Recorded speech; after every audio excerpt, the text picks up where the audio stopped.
السلام علیکم ورحمۃ اللہ وبرکاتہ. کیا حال ہے سب کا؟ الحمد للہ. نحمده ونصلی علی رسولہ الکریم. اما بعد فاعوذ باللہ من الشیطان الرجیم. بسم اللہ الرحمن الرحیم. رب اشرح لی صدری ویسر لی امری واحلل عقدۃ من لسانی یفقہوا قولی. صبر کے معاملے میں کچھ پروگرس ہوئی؟ کس کس چیز میں صبر؟ یہ گاڑی پہ جا رہی تھی تو سٹاپ مس کر دیا انہوں نے، تو اگلے سٹاپ پہ جا اتری اور وہاں سے واپس آنے میں 1 گھنٹہ لگ گیا. تو ظاہر ہے کہ روزے کی حالت میں، گرمی کی حالت میں صبر کے سوا کیا ہو سکتا ہے. اور وہ بھی پھر انسان خود سوچ سمجھ کے شعوری صبر کرے، اچھی طرح صبر کرے تو اس کا اجر ہے. ٹھیک ہے. اور کوئی؟ جی، دوسروں کی باتیں سنتے جانا اور اپنا کام کرتے جانا، یہ بھی صبر ہے. ٹھیک ہے. رمضان شہر القرآن. قرآن مجید اللہ کا کلام ہے جس سے اللہ تعالیٰ نے انسانوں کی ہدایت کے لیے اتارا، اور اس کے نزول کے لیے رمضان کے بابرکت مہینے کی رات کا انتخاب کیا.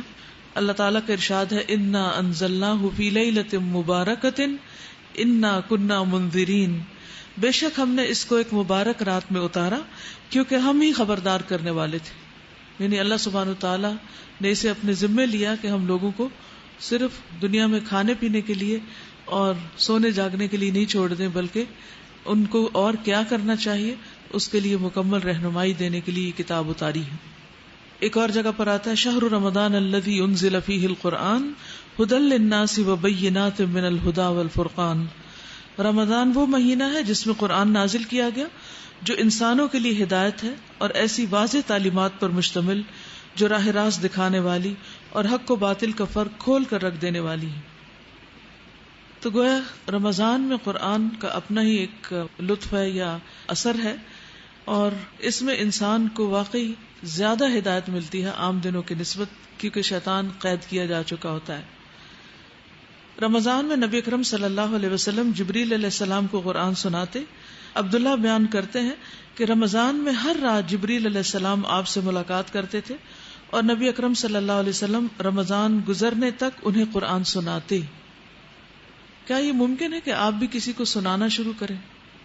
کیونکہ سننا اپنی جگہ ایک کام ہے، لیکن سنانا، اس میں صرف عربی بھی ہو سکتی ہے، اس کا ترجمہ بھی ہو سکتا ہے، اس کا حفظ بھی ہو سکتا ہے. کوئی بھی چیز جو آپ کسی کو سنا سکتے ہو، اس کا فائدہ کیا ہوگا جب آپ کسی کو سنائیں گے؟ زیادہ دھیان سے کانشیسلی سمجھیں گے، پڑھیں گے اور پھر سنائیں گے. اگر آپ کسی کو ناظرہ سنا رہے ہیں تو آپ کو تجوید کی غلطیوں کی فکر ہوگی، اس کی اصلاح کریں گے. اگر اپنا حفظ سنا رہے ہیں تو اس کو پکا کرنے کی فکر ہوگی. اگر ترجمہ سنا رہے ہیں تو اس کو سمجھنے کی فکر ہوگی. تو اس سارے عمل سے آپ کو بہت زیادہ فائدہ ہوگا. آپ کے اندر قرآن مجید کے علم کی پختگی آئے گی. تو آپ یہ تینوں کام بھی کر سکتے ہیں تھوڑے تھوڑے، اور اگر تینوں نہ ہو سکے تو 2 کر لیجئے، لیکن کم از کم 1 ضرور کیجئے کہ کسی نہ کسی کو کچھ حصہ سنانا شروع کیجئے. چاہے اپنے بہن بھائیوں کو، اپنے شوہر کو، اپنے بچوں کو 1-2 آیات، 3 آیات، 5 آیات جو آپ روز پارہ سنتے ہیں، اس میں سے کچھ آیات جو آپ کو پسند آئیں وہ آپ جا کر کسی کو بھی جو آپ کی سننے والا ہو، کیونکہ سب سننا بھی نہیں چاہتے اور بعض اوقات لوگ سمجھتے ہیں کہ آپ ان پہ مسلط ہو گئے، لیکن جو خوشی سے آپ سے سننا چاہیں، اگر خوشی نہ بھی ہو تو نہ خوشی بھی نہ ہو، درمیان ہی معاملہ ہو، اور کچھ نہیں تو آپ اپنے گھر کے بزرگوں کو سنا سکتے ہیں. وہ بےچارے ترستے ہیں کہ ان سے کوئی بات کرے، تو اگر اس بہانے آپ ان کو سنائیں گے تو اس سے آپ انشاءاللہ بہت زیادہ فائدہ پائیں گے. جی یہ کہتے ہیں کہ اگر ویسے کوئی نہ سنے تو کسی کو اپنا ٹیچر بنا لیں اور پھر اس کو آپ سنانا شروع کر دیں، تو اس سے وہ پھر ایک دوسری پوزیشن میں آئے گا. جب آپ استاد بن کے سنائیں گے تو دوسرے شاید نہ سننا چاہیں، لیکن اگر آپ ان کو یہ کہیں کہ آپ میرا سنیں تاکہ مجھے بتائیں کہ میں کیسا پڑھتی ہوں، یا کیا میں ٹھیک پڑھ رہی ہوں، یا کیا میں صحیح سمجھ رہی ہوں، تو اس سے انشاءاللہ یہ بھی آسان ہے. تو ہر ایک کو جو جو چیز سوٹ کرتی ہے وہ کرے، لیکن کرنا شروع کریں، پھر مجھے کل بتائیں کہ کیا فائدہ ہوا. اگر حضور صلی اللہ علیہ وسلم یہ کام کرتے تھے تو ہم سب کو بھی کرنا چاہیے. ایک اور حدیث سے پتہ چلتا ہے کہ آپ صلی اللہ علیہ وسلم ہر سال جبریل علیہ السلام کو 1 بار قرآن کا نازل شدہ حصہ سناتے، اور وفات سے پہلے آخری سال آپ نے 2 بار سنایا، یعنی 2 بار پورا قرآن. یہ ایسے ہی جیسے اگر آپ 1 دفعہ دن میں سنائیں اور 1 دفعہ رات میں سنائیں. آپ میں سے کس نے کبھی کوئی تراویح پڑھائی ہے؟ پورا قرآن کس نے سنا ہے؟ آپ نے سنا ہے. اور کچھ پارے سنائے ہوں؟ الحمدللہ، گڈ. تو نماز میں بھی سنا سکتے ہیں، ایک اور طریقہ. تو ان تمام احادیث سے ہمیں رمضان میں قرآن مجید کے ساتھ نبی صلی اللہ علیہ وسلم کی خصوصی تعلق کا پتہ چلتا ہے. اس لیے ہمیں بھی اس بابرکت ماہ میں قرآن مجید کے ساتھ اپنا تعلق مندرجہ ذیل طریقوں سے قائم کرنا ہے. جیسے تلاوت قرآن مجید، یعنی خود اپنے لیے تلاوت کرنا، کیونکہ جو لوگ تلاوت کرتے ہیں ان کے لیے ایک ایسی تجارت کی خوشخبری ہے جو کبھی بھی نقصان نہیں اٹھائے گی. ان الذین یتلون کتاب اللہ واقاموا الصلاة وانفقوا مما رزقناہم سرا وعلانیۃ یرجون تجارۃ لن تبور. پھر قیام اللیل میں تلاوت قرآن، اور یہ قرآن کا پڑھنا سننا جو ہے یہ باعث شفاعت بھی ہے. رسول اللہ صلی اللہ علیہ وسلم نے فرمایا روزہ اور قرآن قیامت کے دن بندے کے لیے سفارش کریں گے.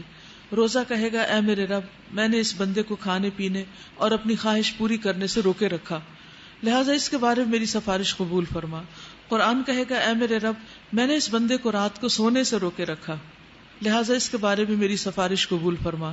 چنانچہ دونوں کی سفارش قبول کی جائے گی. عبداللہ بن عباس کی حدیث سے یہ پتہ چلتا ہے کہ قرآن مجید بنسبت دن کے رات کو پڑھنا زیادہ افضل ہے، کیونکہ آپ صلی اللہ علیہ وسلم ہر رات جبریل علیہ السلام کو سناتے تھے. اور آپ صلی اللہ علیہ وسلم نے رمضان کے آخری عشرے کی 3 راتوں میں طویل قرات کے ساتھ تراویح کی جماعت بھی کرائی. سارا مہینہ اس لیے نہیں کرائی تھی کہ کئی لوگوں پر فرض نہ ہو جائے. قرآن مجید دیکھ کر پڑھنے کے علاوہ اسے سینے میں محفوظ کرنا بھی سعادت کی بات ہے. عبداللہ ابن عمرو ابن عاص کہتے ہیں نبی صلی اللہ علیہ وسلم نے فرمایا صاحب قرآن سے قیامت کے دن کہا جائے گا قرآن پڑھتا جا اور چڑھتا جا، اور اس طرح آہستہ آہستہ تلاوت کر جس طرح تو دنیا میں ترتیل سے پڑھتا تھا، بس تیرا مقام وہ ہوگا جہاں تیری آخری آیت کی تلاوت ختم ہوگی. تو یہ وہی کر سکتا ہے جس کے سینے میں قرآن محفوظ ہو. تو جن کو اللہ تعالیٰ توفیق دے وہ اس کی بھی کوشش کریں. پھر تدبر قرآن، قرآن مجید کی آیات پر غور و فکر کرنا، ان سے اسباق نکالنا، ان سے عملی رہنمائی لینا، کیونکہ اللہ سبحانہ وتعالیٰ نے یہ کتاب اتاری اس لیے تھی. کتاب انزلناہ الیک مبارک لیدبروا آیاتہ ولیتذکر اولو الالباب. یہ بابرکت کتاب ہے جسے ہم نے آپ کی طرف نازل کیا تاکہ لوگ اس کی آیات پر غور و فکر کریں اور عقل مند نصیحت حاصل کریں. اور پھر تعلیم قرآن انفرادی تدبر کے علاوہ، تلاوت کے علاوہ سب کے ساتھ مل بیٹھ کر قرآن مجید کی درس و تدریس بہت سی رحمتوں اور برکتوں کا سبب بنتی ہے. حضرت ابو ہریرہ کہتے ہیں رسول اللہ صلی اللہ علیہ وسلم نے فرمایا جو لوگ اللہ کے گھروں میں سے کسی گھر میں اکٹھے ہوں وہ اللہ کی کتاب پڑھیں اور اس کو پڑھائیں، ان پر اطمینان نازل ہوتا ہے، رحمت انہیں ڈھانپ لیتی ہے، فرشتے ان کے گرد گھیرا ڈال لیتے ہیں، اور اللہ تعالیٰ ان لوگوں کا ذکر ان فرشتوں سے کرتا ہے جو اس کے پاس موجود ہیں.